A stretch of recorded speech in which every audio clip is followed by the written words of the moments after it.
कुछ भी नहीं पता था। तब मुझे ऐसे लगा कि नहीं, बस अभी मुझे जो रास्ता है, वो जो चाहिए था शायद मुझे मिल गया। अंदर से एक कंटेनमेंट फ़ील हो रहा था मुझे। जी, जी, जी। बहुत ही अच्छी बात आपने बताया। आकाश जी ने याद किया है और लिखते हैं मेडिटेशन का अट्रैक्शन और एडिक्शन क्या बात है करके मैसेज किया है। बहुत बढ़िया आपने हाँ, बताया है। और एडिक्शन एडिक्शन के क्या लक्षण थे? ये उन्होंने हाँ, पूछा नहीं ये अच्छा वाला एडिक्शन है। एडिक्शन मतलब हाँ, हाँ, नहीं ये कोई बुरा नहीं है, ये तो अच्छा है, अपनी लाइफ़ में बदलाव लाने के लिए तो ये बहुत ज़रूरी है। एडिक्शंस डिफरेंट जी, टाइप के होते हैं, जो वो वाले अल्कोहल, जो टोबैको ये वाली बात नहीं है। ये अपने हेल्दी माइंड, वेल्दी लाइफ़ के लिए एडिक्शन था। ये मैंने बिल्कुल मेरा ये पर्सनल वर्ड मैंने यूज़ किया। वैसे एडिक्शन नहीं जी, होना चाहिए। तो नारायणी नशा। अट्रैक्शन हाँ, अट्रैक्शन मीन्स मुझे बहुत अच्छी फीलिंग आती थी वो मेडिटेशन में। और अब तो शायद वो तो अलग मेडिटेशन करती थी। जैसे ही बाबा से परिचय हुआ, ब्रह्म कुमारी हुँ, सेंटर में मैं मेडिटेशन सीखने आ गई, तो मतलब बहुत ज़्यादा मुझ में बहुत बड़ा परिवर्तन आया। सबसे बड़ा जी, परिवर्तन मेरी सोच में आया है। मेरी जो वे ऑफ थिंकिंग है, वो टोटली चेंज हो चुकी है। मतलब अब मुझे स्ट्रेस, एंग्ज़ायटी ये जो वर्ड है ये मतलब है ही नहीं।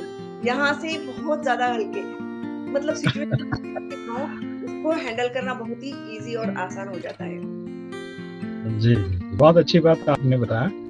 और मुझे लगता है कि एक बार आदमी व्यक्ति जो है मन को समझ ले, मन के धुंध को ख़त्म कर दे और आसानी से आप अपना जीवन जो है सिंपल लिविंग हाई थिंकिंग के साथ अगर जीना शुरू कर दें, तो निश्चित तौर पे आपको जो है बड़ा अच्छा लगता है, सुकून मिलता है। और हमारा जो है थोड़ा-सा कहीं न कहीं हम लोग जो है मन को ही गलत आदत भी डाल चुके हैं। तो वो हमें समझना, वो ट्रिगर करना बहुत ज़रूरी है, माना उसको समझना बहुत ज़रूरी है कि मन को हमने कौन-कौन से गलत विचार दे के उसको सोचने के लिए मजबूर कर रहे हैं। अगर वो चीज़ आप समझ में आ गया आपको, तो निश्चित तौर पे आप जो है बहुत अच्छा फ़ील होगा और सबके लिए आप कल्याण की भावना रख सकते हैं, कल्याण के बारे में मतलब सोच सकते हैं। तो ये बहुत ही अच्छी बात आपने बताया। और बीके डॉक्टर आशा भाटी जी भी याद कर रहे हैं, दैट्स सो नाइस करके मैसेज किया मैडम आपके लिए। कंचन जी लिखते हैं, आपके लाइफ में क्या चैलेंजेस आए थे और राजयोगा मेडिटेशन से कैसे आपने उसे दूर किया या हेल्प हुआ? ये उन्होंने पूछा है। लाइफ़ में चैलेंजेस तो बहुत बड़े-बड़े आए थे मेरे। अच्छा। सबसे बड़ा चैलेंज बहुत बड़े आए थे। और मुझे ऐसे लगता है कि मैं पहले से ही ना मतलब मैं कोई ज़्यादा मंदिर इसमें बिलीव पहले से ही नहीं करती थी। जी। मुझे ऐसे लगता था कि कोई पावर है, सुप्रीम रियलिटी है, मैं उसको ज़्यादा मानती थी। हुँ, हुँ, हुँ।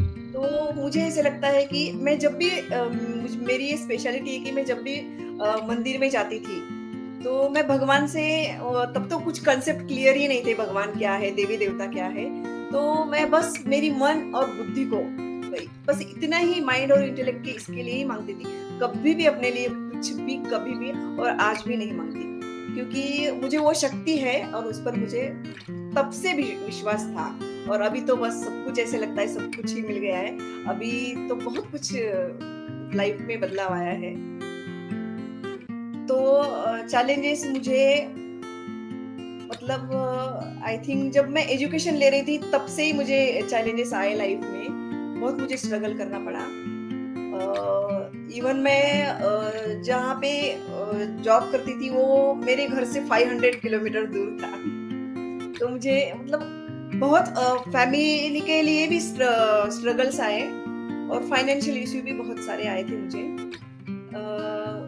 लेकिन जैसे राजयोगा मेडिटेशन मैंने करना सीखा, तो फिर मैं इतनी अंदर से हल्की रहने लगी। और सबसे ज़्यादा तो राजयोगा मेडिटेशन से मुझे अपने एक अंदर की जो खुशी है ना, वो मतलब बयान ही नहीं कर सकते अब। वो एक ब्लीस जो है, वो सिर्फ़ उसको एक्सपीरियंस कर सकते हैं, वो महसूसता मुझे हुई। तो मुझे बड़ा अच्छा लगा ये मेडिटेशन। इसने मेरी ज़िंदगी को एक नया, एक ट्रू मीनिंग जो पर्पज़ है हमारे जीवन का उद्देश्य जो है, इससे मुझे ऐसा लगा कि मुझे मिल चुका है और मैं वो उद्देश्य मतलब अपने उसको उद्देश्य पूरा करने के इसमें मैं लग चुकी हूँ, ऐसे मुझे लगता है। जी, जी। डॉक्टर अनीता राठौड़ जी, बहुत ही अच्छा एक्सपीरियंस आपने शेयर किया कि हर व्यक्ति के जीवन में चैलेंजेस आते हैं, फाइनेंशियल भी आते हैं और मेंटली भी प्रॉब्लम्स आते हैं, और जॉब सिचुएशन बनाकर कभी हमें जो है परमानेंट कोई अच्छा जॉब नहीं मिलता है, तो हमारा एम रहता है कि भाई मुझे सरकारी नौकरी चाहिए, और हमारी उम्र बढ़ते जाती है, तो उस बीच भी हमें ऐसा लगता है कि भाई अगर नौकरी नहीं मिलेगा और मेरा उम्र हो जाएगा तो फिर नौकरी तो परमानेंटली नहीं मिलेगा, और फिर मेरा क्या होगा, ऐसे सोच के भी व्यक्ति जो है बहुत ज़्यादा दुखी रहता है। लेकिन जब उनको सब कुछ मिलना शुरू हो जाता है तो फिर व्यक्ति जो है अपने इच्छा के अनुसार लाइफ जीना शुरू कर देता है। तो वहाँ पर भी जो है ना एक इच्छा थी आपकी पूरी होने में टाइम लगा, लेकिन पूरा हो गया। लेकिन उसके बाद फिर आपका डेस्टिनेशन और सारी चीज़ें बदल जाती हैं। तो मैं ये सवाल पूछना चाहूँगा कि डेस्टिनेशन माना आप समझो नौकरी की बात कर रहे हो, चलो सरकारी नौकरी आपको लास्ट में मिल ही गई यहाँ पे। तो क्या ये अचीवमेंट हमारे जीवन को फुलफिल करेगा, या कुछ और भी चीज़ें होगी जो हमारे लाइफ को बेटरमेंट करने के लिए या अच्छा करने के लिए कुछ हो सकता है? देखिए, हमारी लाइफस्टाइल में मनी भी बहुत मैटर करता है। ये तो चीजें डे टू डे लाइफ में ये तो हमें जरूरी है। हमें करियर अचीव करना है, हमें जॉब, ये सब कुछ चाहिए।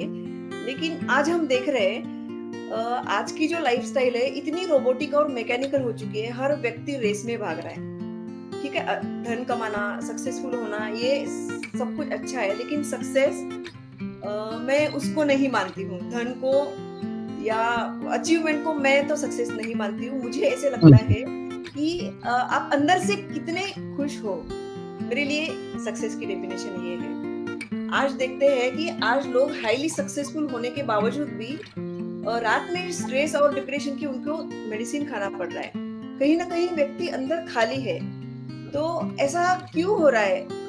तो मुझे ऐसे लगता है कहीं ना कहीं व्यक्ति खुद से डिस्कनेक्ट होता जा रहा है, खुद से वो दूर हो रहा है और खुद की पहचान वो भूल रहा है। तो इस दुनिया में जितने भी दुख है, जितनी भी मुश्किलें हैं, तो मुझे ऐसे लगता है उसकी जड़ ही सिर्फ हमारे अंदर जो मैं बैठा है ना, वो है। क्योंकि हमारे अंदर हम कभी भी रुक करके खुद से ये कभी भी नहीं पूछा कि मैं हूँ भी या नहीं। हम सुबह उठते हैं और सुबह से लेकर के रात तक के मैं करते हैं, और इस मैं को कभी जानने और समझने की हमने आज तक की कोशिश नहीं की। तो मुझे ऐसे लगता है कि आध्यात्मिकता मतलब सेल्फ अंडरस्टैंडिंग, और ये हमें समझना होगा कि मैं आखिर हूँ क्या। क्योंकि जनरली हम जो देखते हैं खुद को ये शरीर मान रहे हैं, लेकिन अगर देखा जाए जब ये शरीर से जो कॉन्शियस बीइंग है, जो एनर्जी है, जब वो चली जाती है तो इसको क्या कहा जाता है? बॉडी को उठाओ। ठीक है, तो जब तक ये हमारे अंदर जो कॉन्शियस बीइंग है, जो एनर्जी है, उसको हम कभी भी रुक करके देखते नहीं।